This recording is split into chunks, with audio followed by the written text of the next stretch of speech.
পালিয়ে যাওয়ার পর আবারও সামাজিক যোগাযোগ মাধ্যমে সরব হয়েছেন তিনি।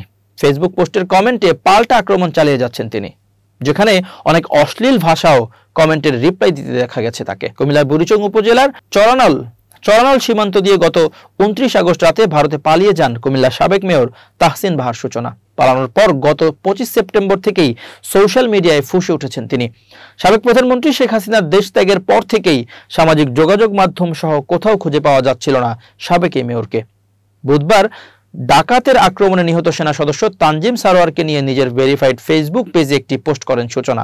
আর এরপরই সেই পোস্টে সূচনাকে উদ্দেশ্য করে অনেকে বিভিন্ন রকম নেগেটিভ কমেন্ট করেন।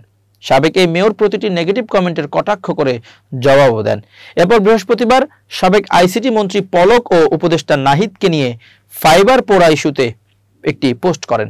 সেখানেও কমেন্টের রিপ্লাইয়ে কটাক্ষ করে জবাব দেন তিনি। সূচনার পোস্টে একজন কমেন্ট করেছেন, ইন্ডিয়া থেকে পোস্ট করেছেন, কুমিল্লায় আসবেন কবে? সেই কমেন্টের উত্তরে সূচনা লেখেন, আছি তো কুমিল্লা, নতুন বাসা গোছাচ্ছি, তোমাদের যেন লুট, চুরি আর আগুন দিতে সুবিধা হয়। আরেক নেটিজেনের লেখা, কুমিল্লায় আসেন আপা। কমেন্টের রিপ্লাই সূচনা লেখেন, আসতাছি, আরো বেশি বেশি শাড়ি, জামা, জুতো, মাছ, গাছ, সবজি, জাকাতের শাড়ি, জায়নামাজ, কোরআন নিয়ে দ্বিতীয় লুটের প্রস্তুতি নাও। সূচনার এসব রিপ্লাইয়ের প্রশংসাও করেছেন অনেকে। এক নেটিজেন লিখেছেন, আজকের কমেন্ট রিপ্লাইগুলো সেরা হয়েছে।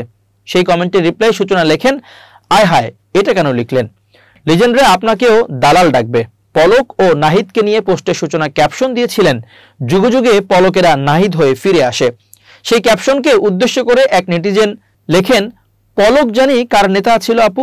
সেই কমেন্টের জবাবে সূচনা লেখেন, অন্তত আমার না। গুজব চলাকালীন সময়েও আমি সাইবার সিকিউরিটি নিয়ে ওনার পেজে সরাসরি কমেন্ট করেছি। অতি মেধার যারা এখন 600 টাকার ইলিশ খায় তারাই তখনও আমাকে বুঝে না বুঝে অ্যাটাক করেছিল। সাবেক মেয়র সূচনা কটাক্ষ করে এমন রিপ্লাইয়ে অনেককে ক্ষোভ প্রকাশ করতে দেখা গেছে।